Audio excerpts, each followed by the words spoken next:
let's begin by offering our respects to the founder Acharya of ISKCON, His Divine Grace, A.C. Bhaktivedanta Swami Srila Prabhupada.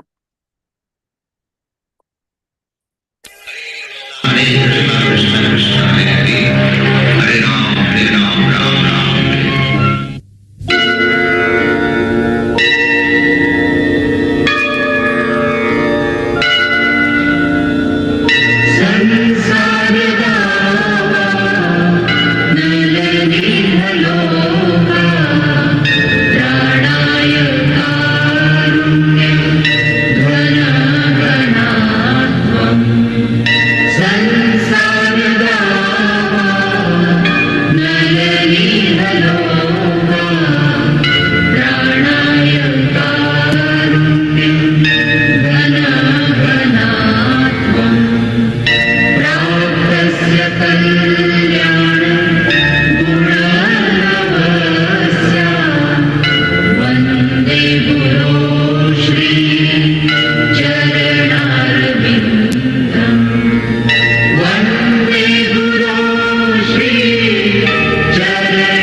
Srila Prabhupada ki Jai.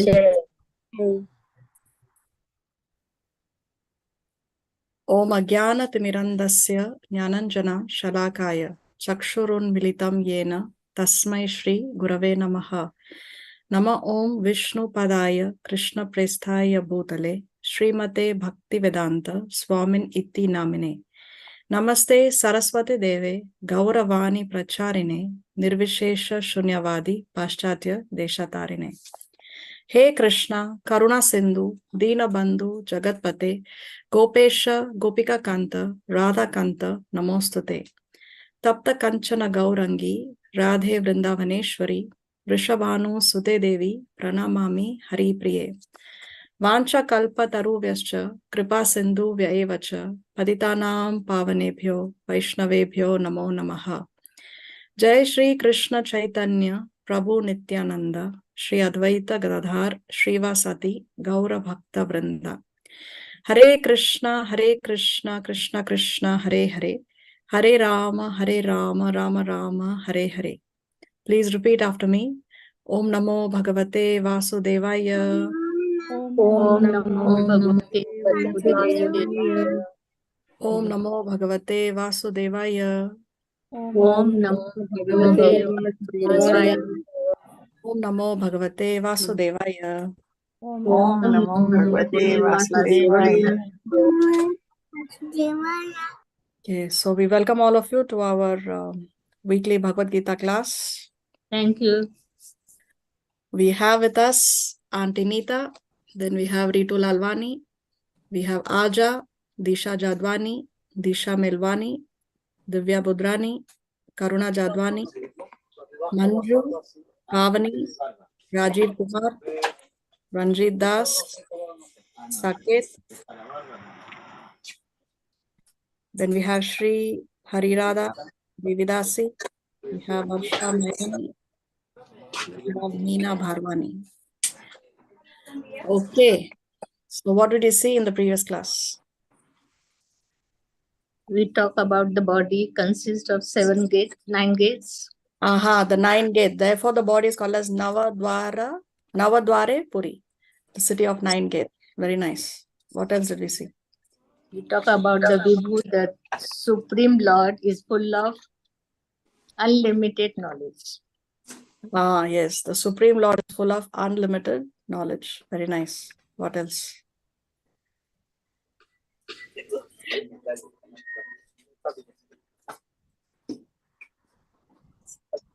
We saw one analogy of the lotus leaf. What is that analogy given for? What do we understand from that analogy?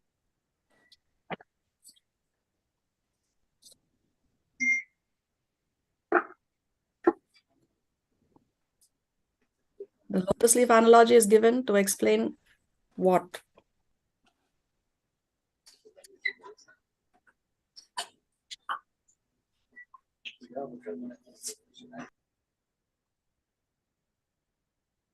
You can refer to the notes, the slides.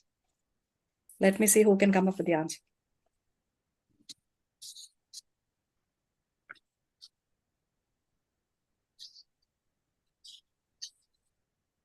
It's like the lotus leaf is in the pond, but it's unaffected by the water. Similarly, we should be living in the material world and not be affected by the sinful action. Yes, not be affected, not be affected by the actions of the senses. The senses, they do not affect us or our activities. Although we are living in the material world, we have this material body currently. We have accepted this material body already. But still, despite being here, we can be like the lotus leaf, untouched by the actions of the senses. So a Krishna conscious person is engaged in all kinds of activities. We saw no eating, sleeping, we saw a long list. He can be engaged in all kinds of activities, but still he will not be entangled because his activities are in the consciousness of the Lord. What counts is the consciousness. Krishna, in this section which we saw in the previous class, he talks about renouncing the mentality. He never talks about renouncing work. So this is something that people misunderstand. Renunciation means to give up work. No, Krishna wants us to do our duties, fulfill our material duties. At the same time, we have to think of Krishna. So material duties as well as spiritual advancement, both go hand in hand. Both are important. Now, when we say material duties, it means material duties, not material sense gratification, not material enjoyment. That is a different thing. That is not recommended for our spiritual life. Material duties as well as taking care of our spiritual life. That's what Krishna wanted Arjuna to do. You fight, you're a Kshatriya, do your duty as a Kshatriya. At the same time, you think of me, Krishna told Arjuna.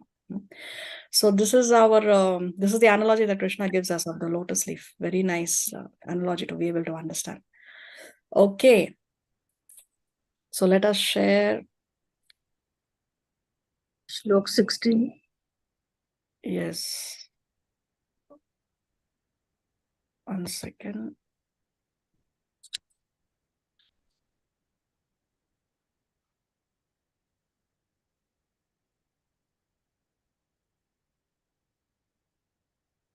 One second. I lost my...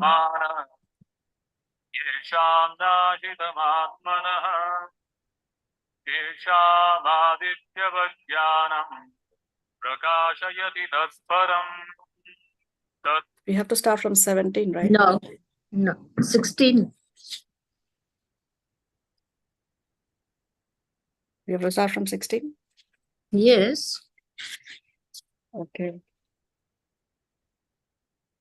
Let's see.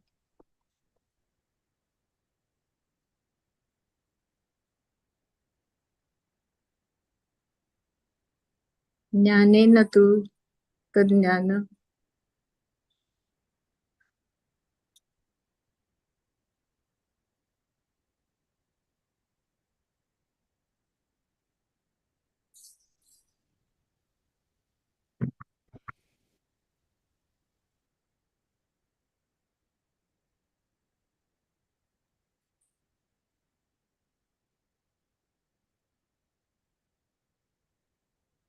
We did 16.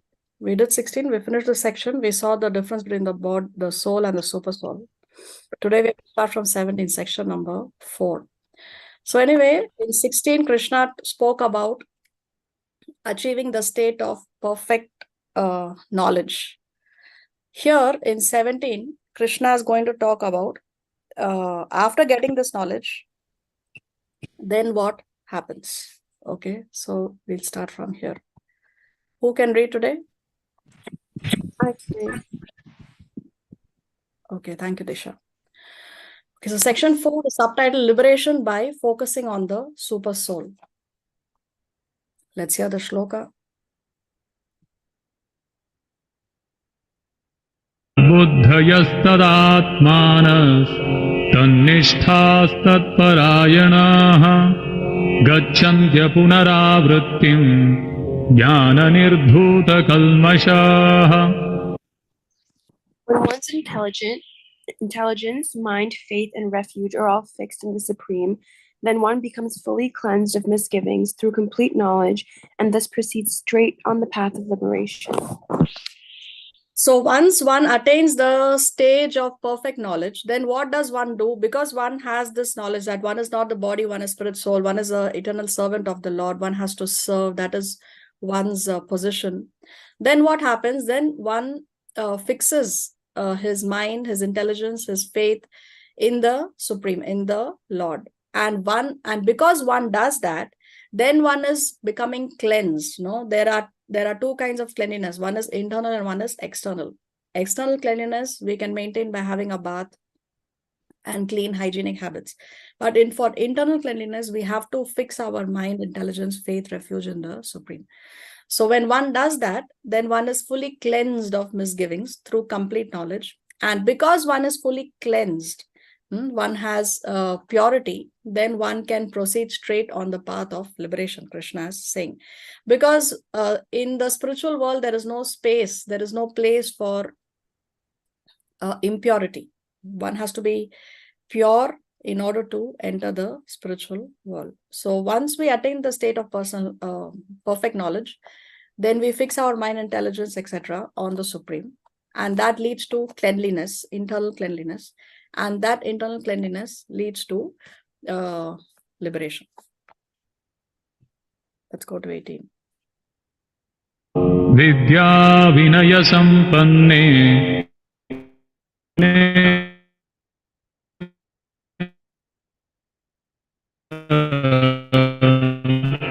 Pandita. The disturbance.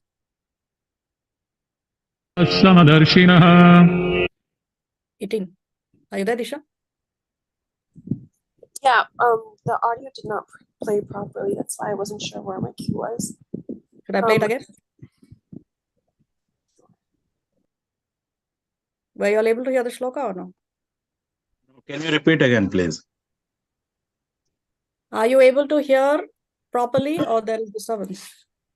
There is a disturbance. No, we didn't hear clearly. Only the first line we heard. Play the shloka, the verse again. Okay. Ananirdhuta Kalmashaha Vidya Vinaya Sampanne Brahmane Gavihastini Shuni Chaiva Shvapakecha Pandita.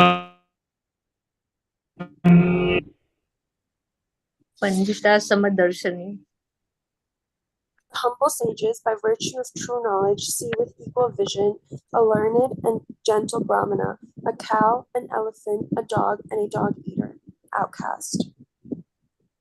See, here Krishna is talking about a very, very important concept. He is saying, Pandita Sama Darshinaha. Sama Darshina means equal vision. Darshina, vision.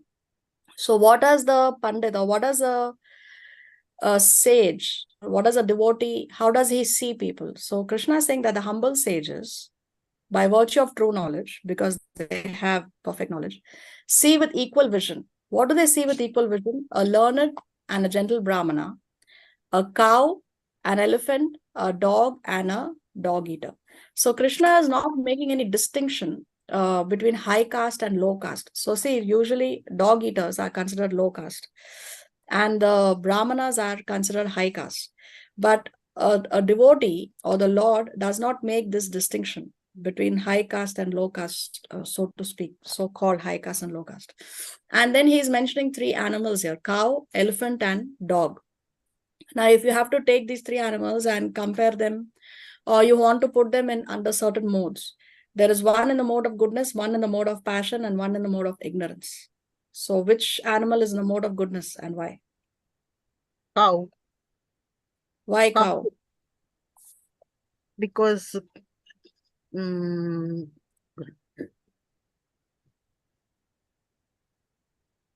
it's been means Cow is in the mode of goodness because it's worshipped by these sages. and the Rishi Muni, and also it's in the mode of goodness because it has a lot of demigods living inside, and it's also in mode of goodness because it's very humble and meek and very caring, and it's one of our mothers. Yes. Why is the cow one of our mothers? Because they are like us, because it gives us milk and Milk. it takes care of us and nourishes us and give us intelligence. When we drink her milk, we become intelligent, and it nourishes our health and mind and intelligence. So what about goat milk? Yeah, even goat milk, but goat is not so elevated as the cow is. Like I said, cow is worshipped by the sages, by the demigods, by God himself, because cow is one of the associates of Krishna as well, na? Yes, very nice. More reasons? And cow is Krishna's favorite, or he Krishna worship him. What is your question? Actually, what is your question? The question is, why is the cow considered to be the mode of goodness? You already answered one part, so I'm asking for more answers. And everything coming from Yeah, cow let's let using Lavina for talk. serving the god, like cow's milk, cow's ghee. Okay, we use the cow's products to worship the Lord. Okay, more reasons, Lavina? It contains 33 devatas in 30, means that according to the books I have learned from scriptures, I know they say that the cow contains 33 crores of devatas in it. Yes, all the devatas are residing in the body of the cow. Very nice. More reasons? Also, every part of the cow is useful to humans. Every part of the cow is useful to humans. Very nice. Even the urine, the stool, everything. Even the urine and the stool of the cow is considered to be auspicious, isn't it? Prasad is even cooked on cow dung cakes. Cow dung. Isn't it? So actually that even human beings are not allowed. Even human stool, even if we touch human stool, we are considered to be contaminated, right? If one is passing stool, then one has to have a bath before one can do any kind of devotional service or murti puja, deity worship, because one is considered to be in a contaminated state. But cow dung is used even for cooking the prasad of the Lord. So that facility is not given even to human beings. And cow is the animal that is very, very meek, very humble, very docile. A cow will never attack another living entity. And cow is the only animal that gives excess milk more than what the calf requires, more than what the young one of the cow needs. The cow can give much more milk that is enough for the whole of humanity to subsist on. And from cow's milk, we can make so many products, no, like ghee, butter, and so many desserts we can make with that ghee and the butter, and so many other products we can make, yogurt, which is sufficient for the whole of humanity. One cow can go up to 8 years, can give milk up to 8 years also on a single pregnancy. So cow is the only animal that can give more milk than what the calf requires. Then the cow's milk is the milk that is closest to mother's milk. In case the mother passes away, the child can live on the cow's milk because cow's milk is closest to mother's milk also. So like this, the cow is in the mode of goodness. Now, which animal is in the mode of passion? Tiger. No, Tiger lion. the example that is Krishna is giving in this shloka. We are talking about this verse. In this verse, out of the three animals. Dog eater. No. Which Elephant. animal? Elephant, yes. Elephant. Why? Because elephant is more in the passion because he has he's high tempered, and also because he is he does everything his mind is too much into activities. Okay, anybody else wants Sense to say? gratification. Sense gratification, okay. More reasons? Anybody else?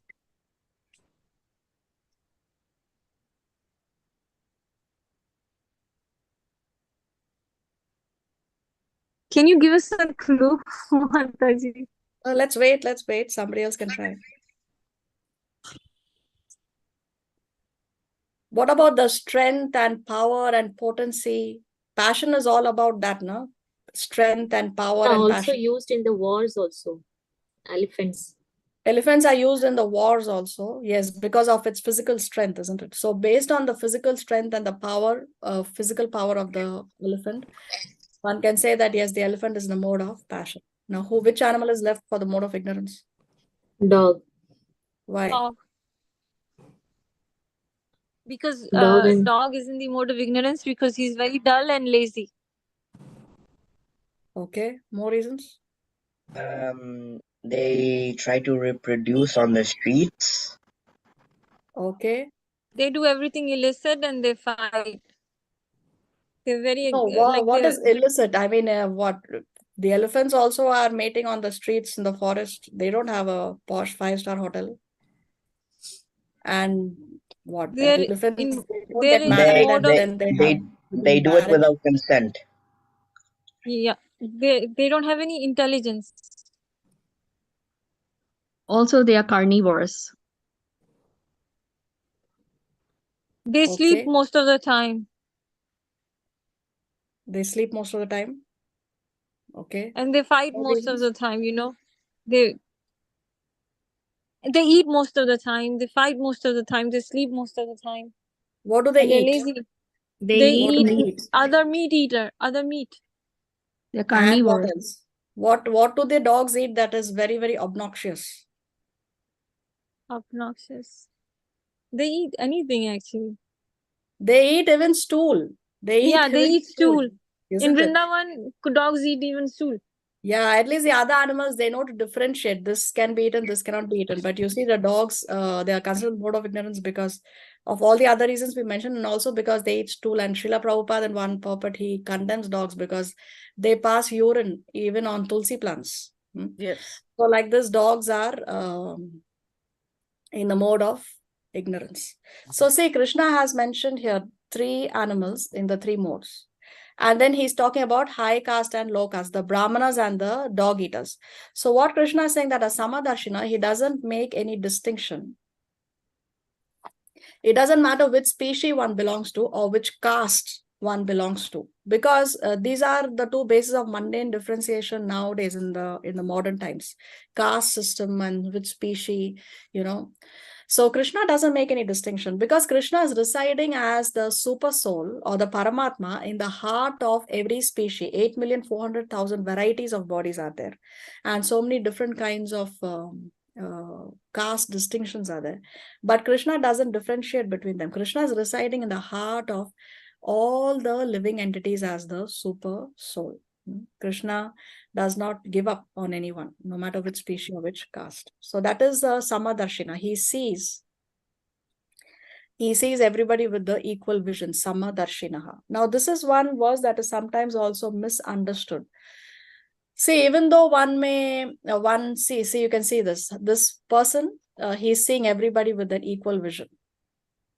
A Brahman, an outcast, an elephant, a cow, a dog, because he sees that the Paramatma is residing in the heart of every living entity. This is how a devotee must see. This is called spiritual vision. Now, spiritual equality of living entities as spirit soul, then the Lord is neurally present in the heart of all as a Paramatma and treats everyone as a friend, regardless of the circumstances of the living entity. So, irrespective of whether the living entity is eating stool, like the dog, or if he is a worm that is residing in the stool, also the Paramatma is present. So, these bodies are the material projections of different modes of material nature, because these are all bodily identification. The species or the caste, these are only bodily identification. As we discussed, we are not this body. Now, Srila Prabhupada explains in the purport how we are all qualitatively the same, but quantitatively different, because the Paramatma is residing in the heart of every living entity. Because we are the spirit souls, Therefore, we are qualitatively all the same. Therefore, Krishna does not make any distinction neither on the species nor on the caste. Of course, we are qualitatively the same, but quantitatively there is a vast difference. This is why we can never become God. One can never become God. One is always the servant of God because we are different in quantity. Just as how a glass of water versus an ocean of water is the same in quality. It may have the same minerals, the same products when tested in the laboratory, but there's a vast difference in the quantity of water in the glass and in the ocean, or a mountain of gold versus a small piece of gold. If that mountain of gold is 916 gold, then even the small piece of gold will be 916. Isn't it? The purity is the same, but the quantity is greatly different. So like that, there is no differentiation in quality, but yes, quantitatively we are different. Therefore, one can never become God. Now one may ask, now Arjuna may be thinking, why is Krishna telling me this? Why is Krishna talking about Samadarshina now? So is Arjuna meant to see the virtuous Yudhishthir and the vicious Duryodhan equally?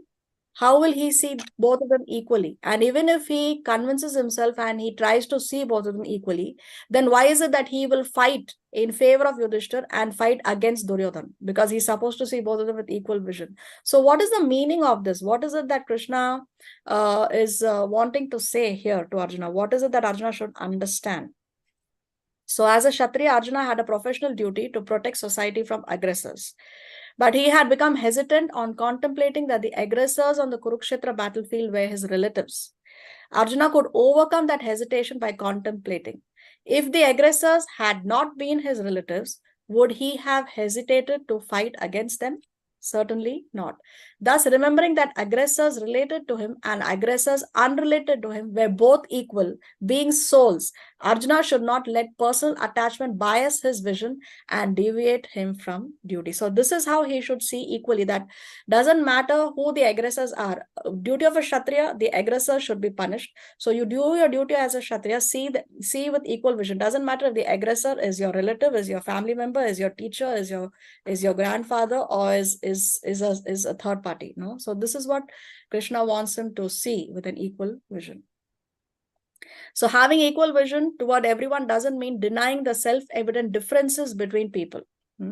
Of course, there are evident differences between people. Just as how, you see a tiger, you try to embrace a tiger, you're finished. But when you see a cow, yes, you can go and embrace the cow. So we are not going to reciprocate equally with a tiger and with a cow. So just, Krishna says in the Bhagavad Gita that we have to see everyone with an equal vision. So I can embrace the cow, I can also embrace a tiger. No, that is foolishness. So having equal vision doesn't mean denying the self-evident differences between people. It means not letting those differences affect us so much emotionally that we can't do our duty responsibly. Now, does spiritual equality imply absolute equality? When we see everyone as spiritually equal, we no longer label people based on their externals, such as nationality, ethnicity, race, or religion. Still, when we learn to see something more than our eyes show, that doesn't mean we stop seeing what our eyes show. That people have real and consequential differences at behavioral, emotional, and ethical levels. So spiritual equality means we see more than what the eyes are showing us, but that doesn't mean we ignore what the eyes are already showing us. Does equality of vision imply equality of action? If it did, then that would make Arjuna's social role as a Kshatriya redundant. If both the attacker and the attacked are to be treated equally, then why punish the attacker and protect the attack? Can the king say that, okay, I see everybody with an equal vision, but somebody has committed a crime in the kingdom, so therefore he will not be punished. So because I have to treat everyone equally. No, that's not the understanding of this shloka. Actually, failing to differentiate between the attacker and the attack would disrupt and destroy dharma. It would create a chaos in the society. When we say everyone's spiritual equality, we are meant to act in a way that helps everyone actualize their spiritual potential. So spiritual equality or equality of vision means actualize everyone's spiritual potential. This is why Krishna killed the demons and protected the devotees. Because if the demons continue to live, what they are going to do, they will only commit more and more crime, more and more sinful activities. They will be more and more offensive, and they will end up being more entangled in this material world. right? So Krishna is actually benefiting the demons by killing them. And he's benefiting the devotees by protecting them. Hence, Arjuna needs to stop the vicious like Duryodhan and assist the virtuous like Yudhishthira. So, equality of vision means we act in such a way that one can actualize the spiritual potential of the other living entities. Thus, spiritual knowledge is meant to change the basis of our interactions with others. We are no longer driven by our own biases. Instead, we act by considering everyone's spiritual welfare. One sentence summary. Seeing everyone's spiritual equality is meant to expand our vision beyond our material biases. It is not meant to make us materially blind. Let's go to 19. Ihaiva tairjitah sargo yesham samye sthitam manah nirdosham hi samam brahma tasmad brahmani te sthitah. Those whose minds are established in sameness and equanimity have already conquered the conditions of birth and death. They are flawless like Brahman, and thus they are already situated in Brahman. So here in this section, for the next few verses, Krishna is going to talk about the symptoms of a self-realized soul. Here Krishna is talking about equanimity of the mind. One whose minds are established in sameness and equanimity, they have already conquered the conditions of birth and death. So if one has equanimity of the mind, then one has already conquered the cycle of birth and death. Such people are flawless like Brahman. Here Brahman means the Supreme Lord. This word Brahman has many meanings, so one should not get confused. Here Brahman means the Supreme Lord. So they are flawless, they are faultless. The devotees who have equanimity of the mind, they are completely flawless like the Supreme Lord. Now the Lord is flawless. The Lord does not make any mistakes. He is perfect. So the Lord is perfect, and when one has equanimity of the mind, then he is also flawless. He is also faultless. He is also perfect. And they are already situated in the Brahman. They are already situated with the Lord. As we have discussed previously in so many classes, that just because one is in the material world does not mean that one is not on the liberated platform. Being in the material world, one can already be on the liberated platform. That's why we cannot see everyone equally. We cannot say that, oh, Vyasadeva also was only a human being, so he was biased and he wrote all the Shastra. But why should we accept Vyasadeva as authority? Because he was also only a human being. This comes up a lot in debates, and people come up with this question. But we have to understand that one can be already on the liberated platform, even though one externally seemingly has a material body. The essence of liberation is not transportation, but transformation. So as we discussed, the geographical location does not matter. One can be in the material world and also be on the liberated platform if one has already undergone a transformation of the heart. So liberation is not necessarily only transportation. You have to physically or geographically be located in the spiritual world. You can be located here, but if you have undergone transformation, then one is already on the liberated platform.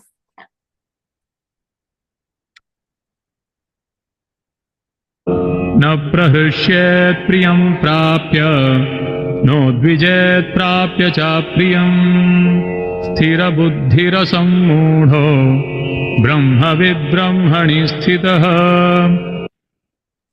A person who neither rejoices upon achieving something pleasant nor laments upon obtaining something unpleasant, who is self-intelligent, who is unbewildered, and who knows the science of God, is already situated in transcendence.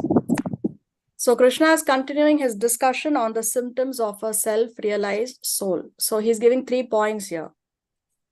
Symptoms of a self-realized soul. One is, he neither rejoices upon achieving something pleasant, nor laments upon obtaining something unpleasant, because a self-realized soul takes everything as the mercy of the Lord. If the results are something that are pleasant, then also that's the mercy of the Lord. If the results are something that's unpleasant, then that is also the mercy of the Lord. Then 2, he is intelligent. He is unbewildered. And 3, he knows the science of God and is already situated in transcendence. So he already knows the science of the Lord. because he already knows that he is a spirit soul. He already knows that he is a servant of the Lord. So such a person, of course, he is unbewildered by the changes that are happening. He doesn't get disturbed when there is old age, when there is disease, because he understands that this body is only temporary. So like that, these are the symptoms of a self-realized soul. More symptoms. बाह्यस्पर्शेष्वसक्तात्मा विन्दत्यात्मनि यत्सुखम् सब्रह्मयोगयुक्तात्मा सुखमक्षयमश्नुते.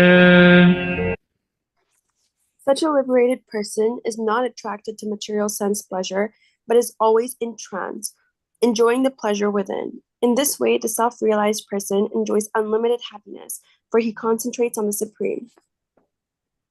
So a self-realized person, he is not attracted to material sense pleasure.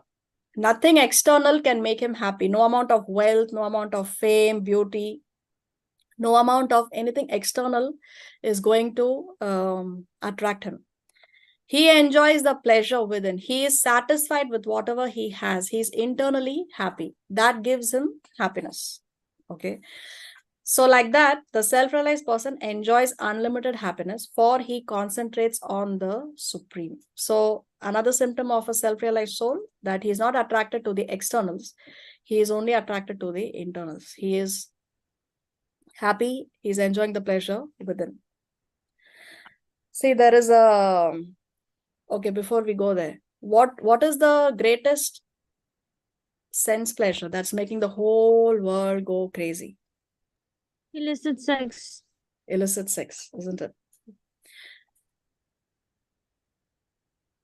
So there are so many advertisements and so many products in the market by which one can enjoy those sexual relationships better, how to better the experience. There are so many books being written, and it's driving the whole world crazy. But see, a liberated person is not attracted to material sense pleasure. He's not even attracted to the sensual pleasures. Sri Yamunacharya, a great saint and devotee, he has said this: since my mind has been engaged in the service of the lotus feet of Lord Krishna, and I have been enjoying an ever new transcendental humor, whenever I think of sex life with a woman, my face at once turns from it, and I spit at the thought. So it's something so, it's obnoxious actually for a devotee. He is not able to enjoy, because as we discussed, a devotee is enjoying the pleasure within. He is not attracted by material sense pleasure. And in fact, in the previous ages, the sages and the devotees and the great personalities, they would not waste their vital fluid just for the sake of sense gratification. Nowadays, with all these birth control methods and techniques that are available, the whole focus is to enjoy sexual relationships, but without taking the responsibility. People don't want to have children, but they want to enjoy unlimited sex life. Therefore, there are all these methods for birth control. But previously, the sages would not waste their vital fluid. It was only used to have extraordinary, powerful, great personalities as their children. So let's see an example about the extraordinary birth of Drona. Now we know Dronacharya from the Mahabharata, the teacher of the Pandavas and the Kauravas. So what's the story of his birth? The name Drona is indicative of his extraordinary birth. He was not born in an ordinary way. The most people, when they are born, they have to go into the mother's womb and suffer in the mother's womb, and then the soul gets a body. But Drona is born from a great sage and also is born in an extraordinary way. His father was Bharadwaj. Once Bharadwaj, along with several other sages, had gone to the Ganges. While they were bathing, Bharadwaj was bathing at a distance from the other sages, and there he saw a celestial damsel or an apsara called Gritachi. She was so attractive looking that his reproductive seed emerged. And for a great sage, the reproductive energy itself is very powerful. And he had no desire to give up his renounced order. It is just a slip that happened. But even in such a slip, because he had for a long time practiced austerity and conserved his energy. When that seed came out, that seed itself had extraordinary power. He collected it in a drona and kept it. Drona is like a pot or a container. Drona is a container made of natural elements like leaves and other things. Often, small helpings of food are served in the drone. From that drona, soon Dronacharya appeared. That's why his name is Dronacharya, because he has come from that pot. He has come from that container. So this is the extraordinary birth of Dronacharya. So you see how his father did not want to waste even the vital that vital fluid that came out by mistake. It was like accidental, and that also he stored. So previously the sages would not waste their vital fluids just for the sake of sense gratification, but nowadays that's not what is going on, because people are lacking the proper knowledge because they are so much into sense gratification. See, Ayurveda says that it takes 80 drops of semen. It takes 80 drops of blood to make 1 drop of semen. That much of blood is used. And if one is wasting the vital fluid unnecessarily, then what happens? It affects the strength, it affects the vitality, it affects your health, and it also makes you age faster. It makes you age faster. One looks older than one's real age is if one is wasting the vital fluid.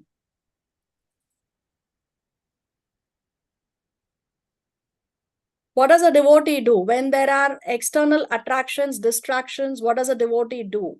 He actually uses that opportunity to preach, because a devotee, a Vaishnava, he is being a devotee is not about, okay, I chant my rounds and I follow the 4 regular principles and I'm safe, I have a spiritual master and I can go back home, back to Godhead. No, a devotee wants to go back home, back to Godhead, or rather he wants to take as many people with him back home, back to Godhead. A devotee actually doesn't even want to go back home, back to God. He just wants to serve the Lord. But a devotee wants to give this to as many people as possible. So who do we have on the screen here? Haridas Thakur. And that Mataji, that Maya Devi. Maya Devi, yes. See, Haridas Thakur, every day he used to chant 300,000 names of the Lord. And Maya Devi herself came. Just imagine, Maya Devi herself has come. And she is telling him that I want to enjoy with you. Now, how many people can actually defeat Maya Devi? Personally, she has come. But what did he do? He made her his disciple. He told her that, okay, I can fulfill your desire, but I have taken a vow to chant so many rounds every day. So you please wait here and let me finish my rounds. After I finish my rounds, I will fulfill your desire. So then by the time he finished his rounds, it was already morning time. And then he said that, I'm sorry, it was not possible today, probably tonight. So you come back tonight. And then again, he told her the same thing. So this happened for 3 consecutive nights. And then just by hearing, she surrendered. So this is a Vaishnava.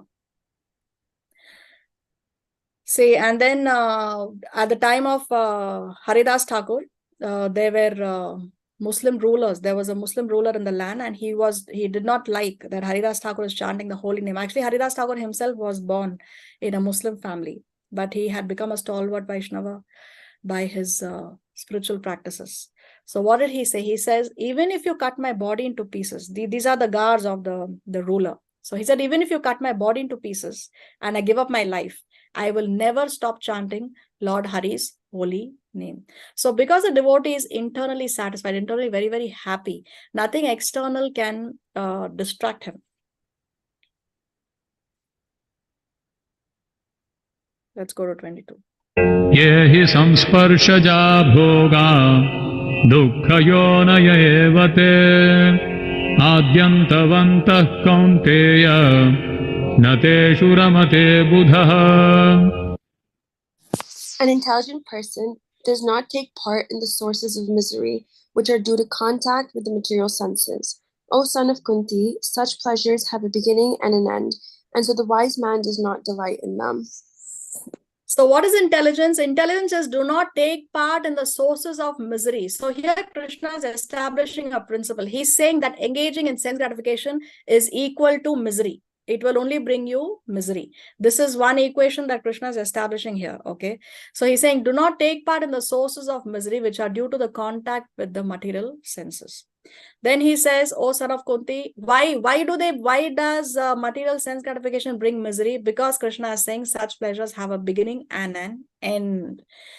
They will it will come to an end, right? It's not some this pleasure is not something that is always going to last forever. It will only last for few seconds or a few minutes at best. But how long is it going to last? Because they have a beginning and an end, therefore ultimately they bring only misery. But when we engage in spirituality, then we can stay high forever. That is something that puts you on a higher plane, and you can be blissful and happy and in pleasure eternally, in this life also, and in the future life also, in the spiritual world also, even in the hellish planets. If one is in the right consciousness, then one can be happy even in the hellish condition of life. So see, people would take drugs. When Prabhupada was in America, and actually he landed right in the middle of this hippie movement where the hippies were into taking drugs and into all kinds of sense gratificatory activities. But then Prabhupada told them that this Krishna consciousness will make you stay high forever. When one takes drugs, it can make you stay high for a certain period of time. But Krishna consciousness will help you stay high forever. So therefore, that is not a source of misery. So be restrained to avoid being strained. See, usually nowadays people say, I don't want any restrictions. I want to do what I feel like doing. I'm free to do whatever I want. I do not like restrictions.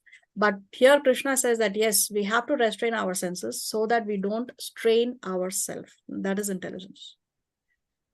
See the pleasure that ends in trouble as trouble. Don't see it as pleasure. If that sense gratification is giving you trouble, then you see it as a trouble. You see it as a warning signal. Don't see it as pleasure. Why should we long for a pleasure that never stays for long? Why long for a pleasure that never stays for long? Seek more than sense pleasure, not more sense pleasure. What is more than sense pleasure? That is Krishna consciousness.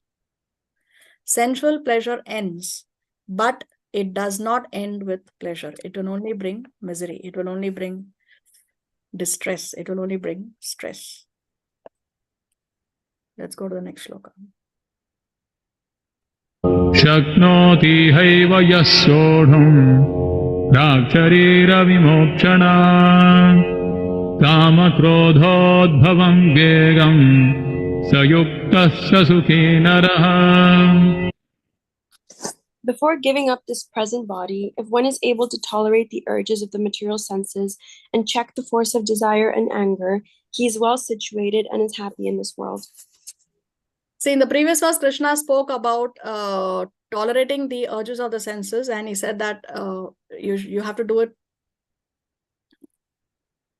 because it will bring misery. And now here he's saying, what is it that you get by tolerating the urges of the senses? So what is Krishna saying? It will make you happy. As simple as that. Sukhi naraha. It will make the human beings. It will make you happy. It will make you sukhi. Now, question. Okay, before that, Krishna is talking about tolerating the urges of the material senses. So here in the Nectar of Instruction, or the Upadeshamrita, which is a book written by Sri Rupa Goswami. Rupa Goswami was a direct disciple of Sri Chaitanya Mahaprabhu, who was none other than Krishna himself, right? So he wrote this Nectar of Instruction on the instruction of Chaitanya Mahaprabhu. And in the very first verse, Sri Rupa Goswami is talking about the 6 urges. What are the 6 urges? Vacho Vegam. What is Vacho Vegam? The urge of speaking, the urge to speak. Then Manasa, the mind's demands. Then Krodha Vegam. Krodha is actions of anger. Then Jiva Vegam, the urges of the tongue. Then Udaro. Udaro means belly. That's why we say Damodar. No, Damodar. The name Damodar is the Lord who is tied by the waist. So Udara means actually waist or belly, and Pashta is the genitals. So these are the 6 urges. And if one can tolerate these 6 urges, Sri Rupa Goswami explains in the Sri Upadeshamrita, such a person is qualified to make disciples all over the world. Such a person can become a spiritual master. Such a person can become a guru. So these are the 6 urges that one needs to tolerate. Forces of speech, anger, mind, tongue, stomach, and genitals. Which is the most difficult? The tongue. The tongue. What are the 2 functions the tongue does? It tastes food and it talks. Yes, speech, yes, speech and eating, isn't it? If we can regulate our eating habits, then automatically our mind, our anger, our genitals, everything can be brought under control, because a lot depends on what we eat. What we eat plays a big role on our consciousness. They're all on the same straight line, isn't it? The tongue, the belly, and the genitals. So if the tongue is controlled, then the belly and the genitals are automatically controlled. And one who's able to control the forces of all these senses and the mind is called Goswami. This is what the word Goswami means. Now coming back to our verse 23. Now going by this verse, how long do we have to tolerate the pushings of the mind and the senses?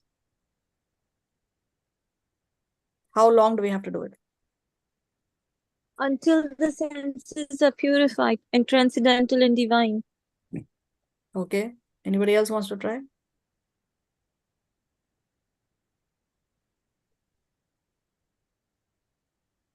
Going by the shloka, going by what the shloka says. The translation is Until there. we are sukhi. Okay, anybody else? Until all Until these we 6 die. urges are controlled. Barsha, what are you saying? Until we die. Until we die. Where does it say that here? Because it says before giving up this present body, which means up till the point of death, which means throughout our lifetime, this battle is going to be there. This, because Maya Devi, she is not going to give up. She is the perfect servant. She does her service to perfection. Her service is to test us, isn't it? Her service is to test the sincerity of the living entities. How far are you determined? Do you really want what you want? Because externally we may say so many things. Oh yes, I want to go to the spiritual world. Oh yes, I want to serve the Lord. Oh yes, I want to be the servant of Guru and Krishna. But how much do we really, how determined are we to actually get that? That is what Maya Devi tests, isn't it? So she is not going to give up. So up till the point of death, we have to tolerate the urges of the material senses and body. Does Maya give up? We just said that no, she is never going to give up. One day, do we wake up liberated, freed from impediments caused by the mind and senses? So do we actually get up one day and says, okay, today I'm completely purified, I'm completely free from any impurities, any impediments? Does that happen? No. No. Okay, so this is what the verse is saying, that sense attraction must be tolerated till death. So this battle, this war against Maya is going to continue till we die. Therefore, to remain in Krishna consciousness, to remain or to follow any sadhana, any spirituality, we need to be very, very determined, and we need to have a lot of faith. Determination and faith. These are 2 very, very important qualities. Otherwise, we will lose the battle with Maya. Surrender to Krishna is difficult, but surrender to the body is doomed. One may say that, oh, I don't want to, how can I tolerate these 6 urges? I'm not able to tolerate. It's very difficult, very hard. But then Srila Prabhupada said it's better that you struggle with your chanting rather than struggle in 8,400,000 different kinds of bodies. If you have to transmigrate through 8,400,000 bodies over and over and over again go through birth, death, disease, and old age, again go through birth, death, disease, and old age, that is far more difficult than to struggle with our chanting and following our 4 regulative principles. So surrender to Krishna is easier than surrendering to the body, because surrendering to body, there is no solution. We are just going to be transmigrating through all the bodies over and over again for millions, trillions, quadrillion years until we don't surrender to Krishna. Temptations will come, but we don't have to welcome. We can always say no. Temptations will always come because Maya Devi is always going to play with our mind. She's always going to bring in temptations, but we don't have to welcome them. Even if we can't stop feeling sensual urges, we can stop feeding sensual urges. Maybe we cannot control our feelings. We say, okay, we have these feelings, but at least you can stop feeding it. Don't give the mind what it wants you. Don't give the senses what the senses want from you. Stop feeding them. Then once you stop feeding someone, then the person will die automatically. No, it's naturally the person will die. So if we stop feeding our senses, then the sensual urges also will automatically die.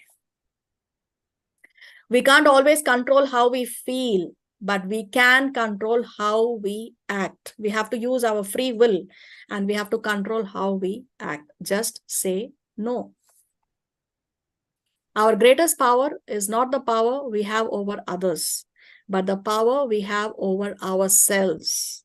We don't have to try and dominate others. Let's see how much can we overpower our own mind. That is real power. How much power we have over ourselves.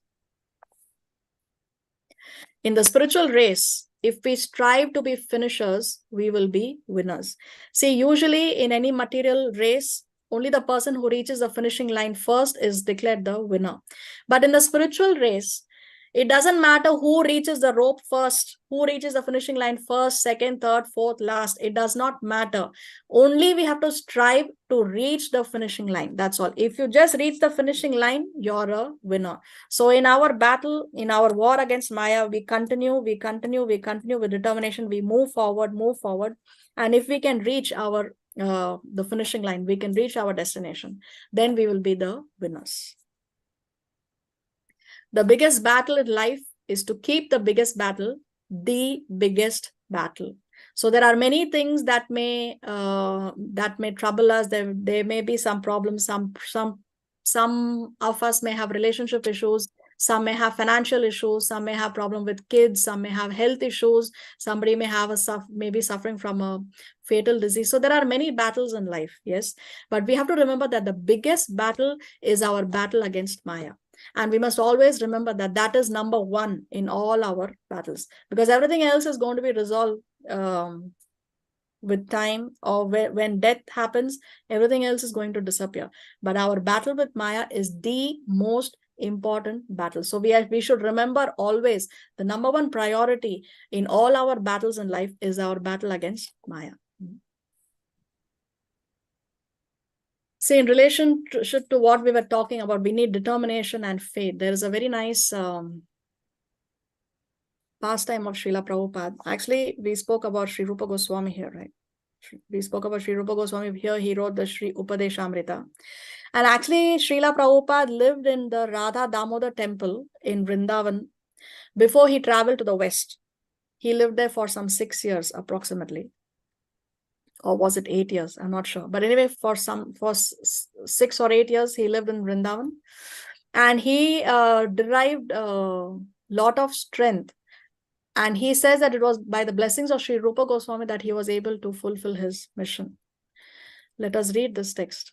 In our book, our Srila Prabhupada, a friend of all, Her Grace, Moola Prakriti Mataji, has recorded one of the interviews with His Holiness Shripad Hridayananda Babaji Maharaj, who was living in Vrindavan for more than 80 years. Babaji Maharaj stays near Radha Damodar temple, and even while speaking about his divine grace, his eyes were filled with tears of love. So she has interviewed a devotee there, a sannyasi, who has been living in Vrindavan for 80 years, and he spoke about Srila Prabhupada. So Babaji Maharaj, glorifying Srila Prabhupada, said, "Never have I seen anyone do sadhana like he did. I have lived all my life in Braja, and I have never seen anyone like him. Prabhupada did many arduous things. He worked very hard there at the Radha Damodar temple. At that time, it was austere, undeveloped, and very muddy and dirty with no facilities. Without sadhana, one can never attain Krishna Prema. Many years when I heard that it was he who had been chosen by Chaitanya Mahaprabhu to spread the Hare Krishna Maha Mantra around the world, I was not surprised. Prabhupada spread this Krishna consciousness by the mercy of Rupa Goswami. Prabhupada used to pray to Rupa Goswami, "You please give me your mercy." And then he got that mercy. I knew this because I saw some things he did at the Radha Damodar temple. Many times in the middle of the night, at midnight, or 1 or 2 in the morning, I would hear a voice crying from inside the courtyard near Rupa Goswami's Samadhi Mandir. That voice was calling out and crying, but I did not know what it is because I was trying to take rest. But one night on the full moon, I heard the voice again. So I climbed up to the roof of the house and looked down into the Radha Damodar courtyard. I saw something very amazing. Srila Prabhupada was sweeping the courtyard of Radha Damodar's Samadhi. He was bending down with a small broom and he swept the ground by the Samadhi. He was crying out, "Hey Rupa, hey Sanatana, hey Gurudev, please give me your mercy. Without your mercy, I cannot do anything. Give me the mercy. Give me the strength that I may fulfill your orders." Then I realized it was he who almost every night was calling out as he was sweeping like this. The Lord has utilized such an empowered person to spread his mission. Anything like that has to be done with a heavy and strong sadhana. Krishna rewarded him because he had so much nishtha and shraddha. I have never seen such sadhana and feeling as his. So you see how Srila Prabhupada, before he went to the West, he was living in the Radha Damodar temple and he would pray to Srila Rupa Goswami. Srila Rupa Goswami Samadhi is in this Radha Damodar temple. If you visit Vrindavan, then you must go and visit this Sri Radha Damodar temple. It has the Samadhis of Rupa Goswami and also the author of the Chaitanya Charitamrita and many other Vaishnava saints. Their Samadhis are there. And Srila Prabhupada's room where he stayed, 2 rooms are there. Those rooms are preserved till today. So if you go to Vrindavan, this is one of the temples that you must visit. So we see how Srila Prabhupada had nishtha and shraddha. He was determined and he had firm faith. So these are the qualities that one requires. If we don't have determination and if we don't have faith in the Lord, if we don't have faith in our Shastra, if we don't have faith in the Guru and we don't have determination, then we will lose our battle against Maya. Then we will only be feeding the mind what the mind requires.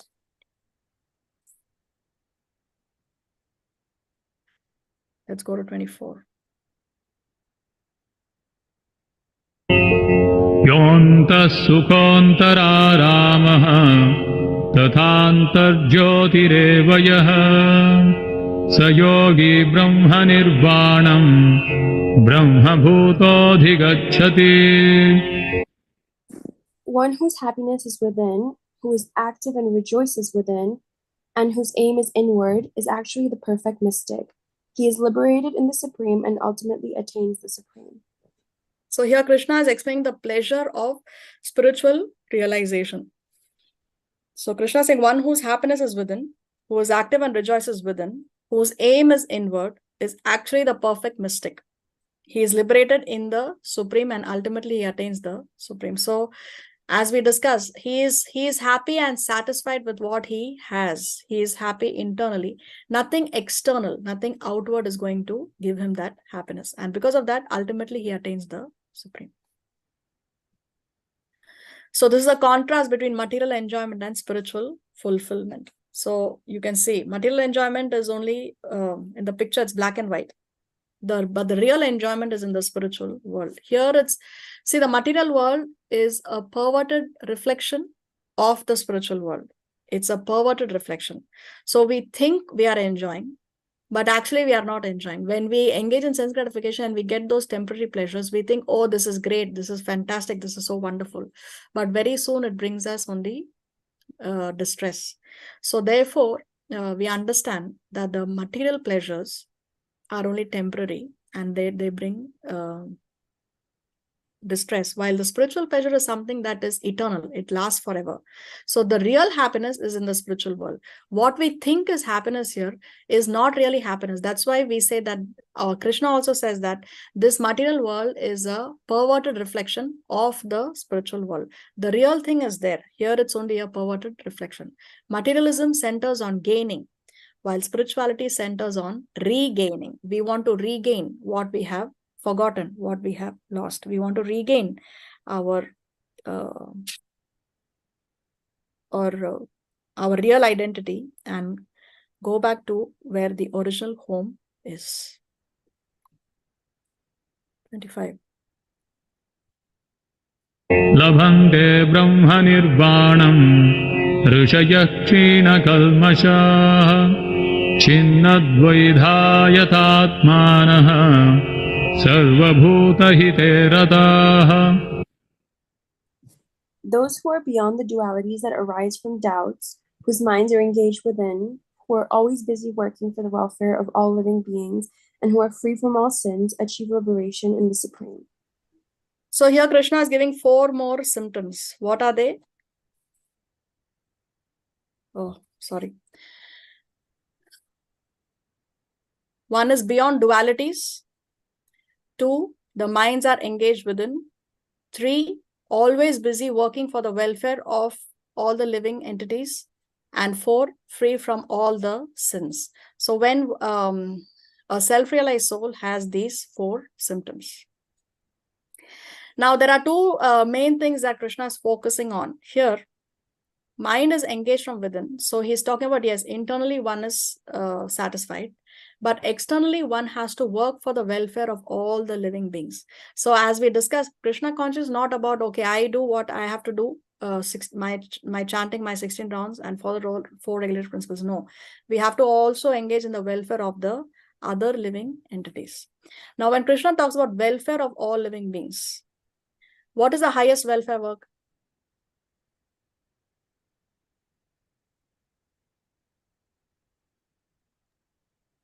To bring someone to Krishna consciousness. Krishna consciousness. Why is that the highest? Why is that the highest? Because that's working for the soul for liberation. That's Prabhupada's mission. That's to realize, for us to know that we are the das of Krishna instead of the das of the senses. Okay. Anybody else wants to give more perspectives? What about feeding the poor, going to orphanages, old age homes, opening up hospitals, providing free treatment? What about all that? That's sense gratification, because that's one is doing that for their own senses. No, but one can do social welfare not to gratify their senses also. One can do it with... Yeah, but what good will that do? They'll come back in a different body just to get the rewards for their karma. Ah, yes. How? Because the person will be... We are helping the person, helping the body of the person. But when we help someone to come to Krishna consciousness, then we are helping the soul of the person. So the highest welfare work is to revive the forgetfulness of Krishna, being the supreme enjoyer, proprietor, and well-wisher. When we revive the lost relationship with the Lord, then that is the highest welfare work we can do. If we see a lost child on the road and we bring the child home, give it good food, help the child have a nice bath, nice clothes, fine, good enough. But then if we help the child find his lost father, then that was what is going to make the child the happiest, isn't it? So that is the greatest work we can do. So therefore, the highest welfare work is actually to revive the forgetfulness of Krishna. What is the imperfect understanding of welfare activities? Physical welfare or temporary relief of external body and mind. So this we think is welfare activity, but actually it is not welfare activity, because see, if we are opening up a hospital and people are coming, taking treatment, they are cured of the disease and they leave the hospital, but they live the rest of their life again in sense gratification, again in the mode of passion, again in the mode of ignorance, then what is the use? That is actually not a welfare activity, It's not good for our own welfare. Also, it is not good for the welfare of the person who came to the hospital. So physical welfare or temporary relief of external body and mind is not the correct understanding of welfare activities. We will only get more entangled. Why is it imperfect? Because the real cause of one's difficulties is forgetfulness of one's relationship with the Supreme Lord. That is the real cause of our difficulties, not anything else. Because even if we open a hospital and people take treatment and go, but sooner or later, the person is again going to get a disease. Anyway, the person is going to die, isn't it?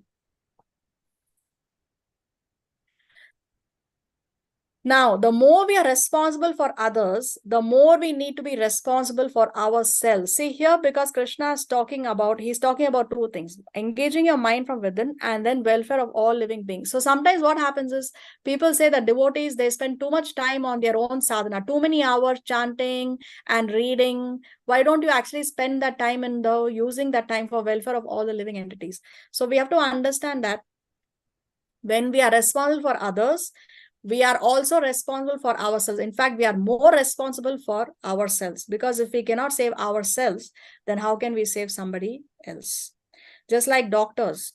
If the doctors, now we had this COVID pandemic, isn't it? The doctors who went and treated the patients, they themselves had to be vaccinated. If they are not vaccinated, how can they go and give the treatment to the others? Then they will also get infected. Then they will not... they will also get diseased, probably cause death also. And then how are they going to do their duties? How are they going to treat the patients if they themselves are in a diseased condition? So we should not be like doctors who give medicines to others, to everyone except themselves. We have to take care of ourselves more, and then we become responsible for the others. We should not make the mistake of, oh, we do so much welfare work, we do so much preaching, that we don't have time for our own personal sadhana. 26.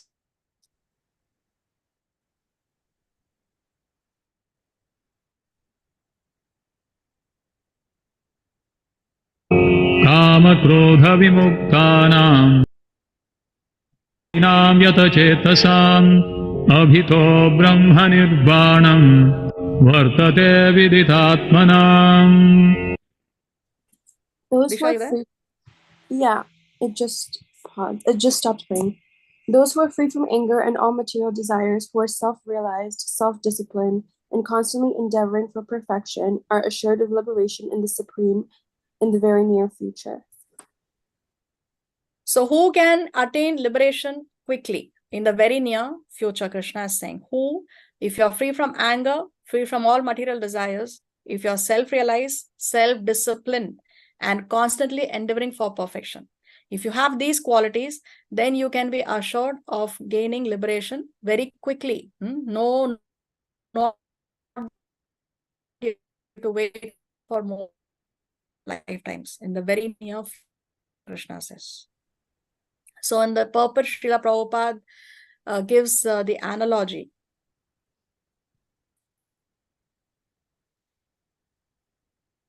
of the tortoise, the fish, and the bird. Prabhupada says the tortoise brings up its offspring simply by meditation. The eggs of the tortoise are laid on land, and the tortoise meditates on the eggs while in the water. The fish brings up its offspring simply by looking at them. Birds maintain their offspring by touching. So the birds, they sit on the eggs, they hatch the eggs, and that's how the eggs are hatched and the offspring comes into existence, right? The tortoise also, it lays its it lays its eggs, and then the tortoise just leaves. But the tortoise is meditating on the eggs, or here meditation means he's thinking, it's there on his mind. Yes. So like that, the devotee also, although he's far away from the Lord's abode, he can elevate himself by thinking of the Lord constantly, by engaging in Krishna consciousness. So this analogy of the tortoise, fish, and bird, Srila Prabhupada gives in the purport. Here is a summarized theme of the characteristics of a liberated karma yogi, or one who's on the liberated platform. You can read this summary when I share the slides in the group. Let's go to the last section. I'm sorry, the second last section.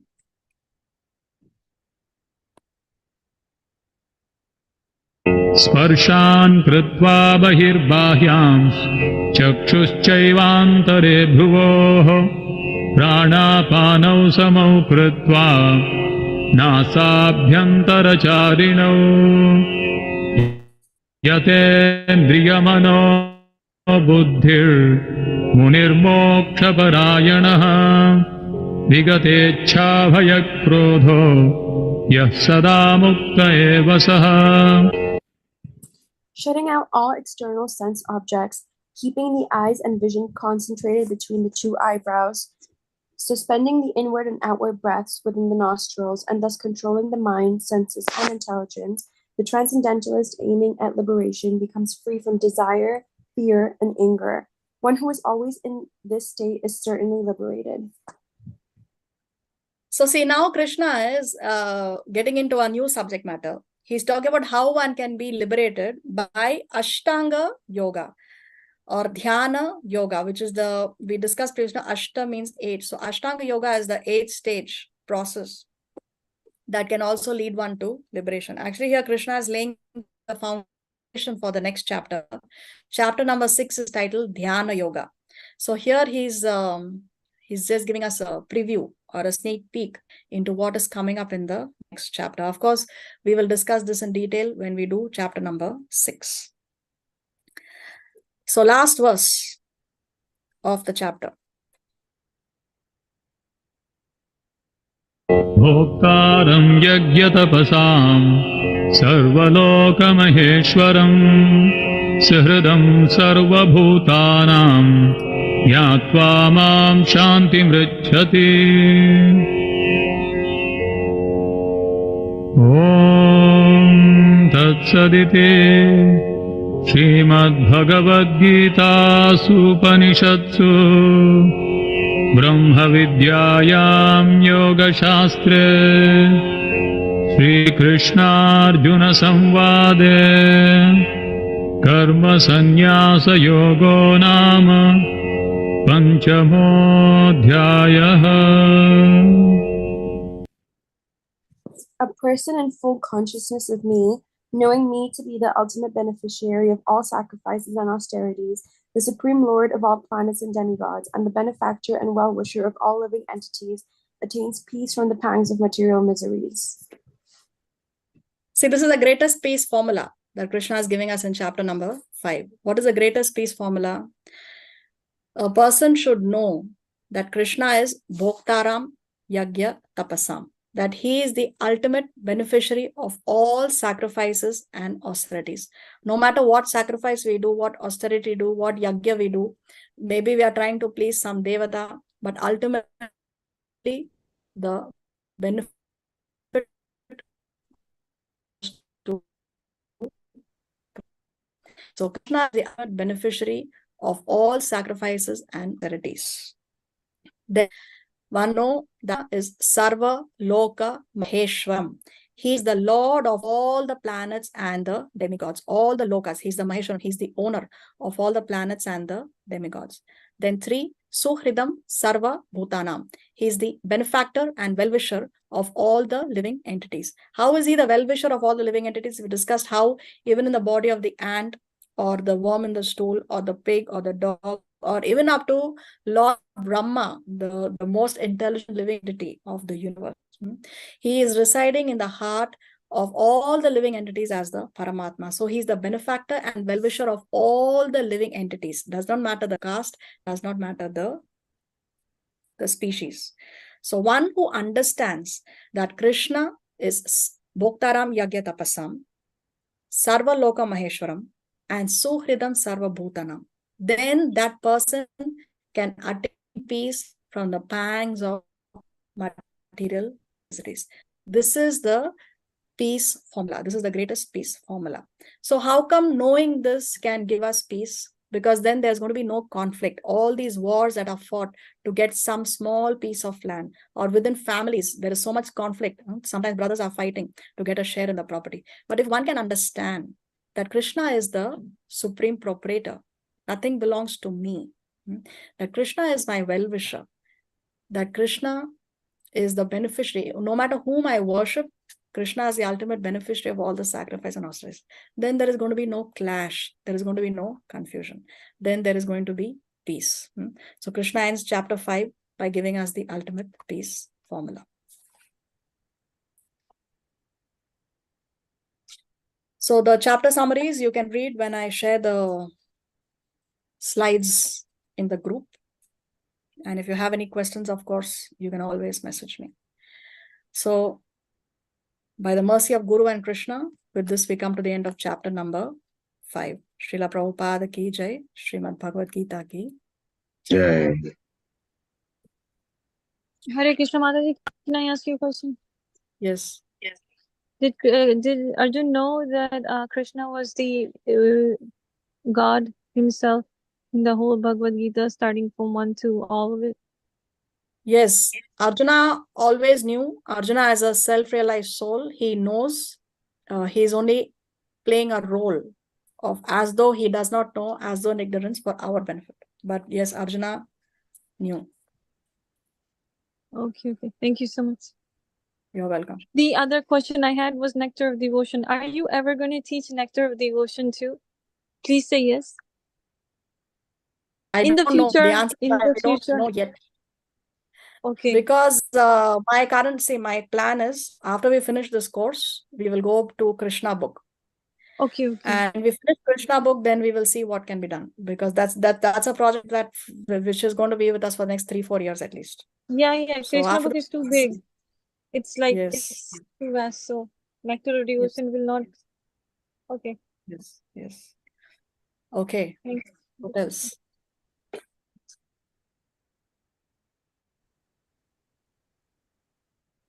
Anything else anybody has to say? Comments, questions? Waiting for the result of chapter 4. Oh yes, Monday, when the date, 12 midnight my time, Chile time, when the formatives closes, then you can access your answer paper, see your marks. Okay. Thank you.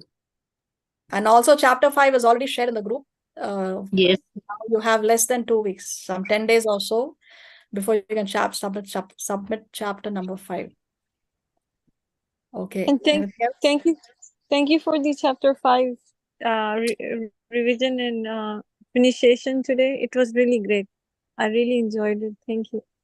Thank you for joining. Okay. Anything else? Hare Mataji, मैं नीलम बोल रही हूँ. Hare Krishna, Neela Mataji, how are you doing?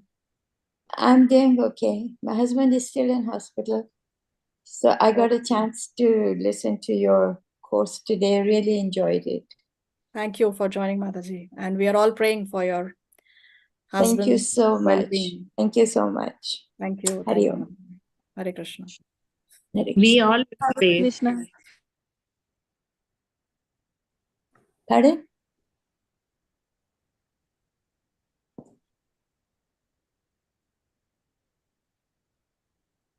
Okay. All right then. So see you all next week, if Krishna so sanctions. We will begin chapter number 6. And when we finish chapter 6, then we come to the end of the first section of the Bhagavad Gita. Remember, we said Bhagavad Gita is divided into 3 sections: first 6, middle 6, and last 6. So when we finish chapter 6, now we are nearing the end of the first section of the Bhagavad Gita. And then we will enter into the middle 6 sections, which is where the real nectar or more nectar is. The whole of Bhagavad Gita is nectarian, but the middle 6th chapter is most nectarian. So I'm really looking forward to that. But before that, we have to finish, of course, chapter number 6, Dhyana Yoga. Okay, then. Thank you all very much. Vancha kalpataru vyascha kripa sindhu vyayevacha patitanam pavanebhyo vaishnavebhyo namo namaha. Srila Prabhupada ki jai, Srimad Bhagavad Gita ki jai. Thank you, Kadri. Thank you. Thank you, Auntie. Thank you. Hare Krishna.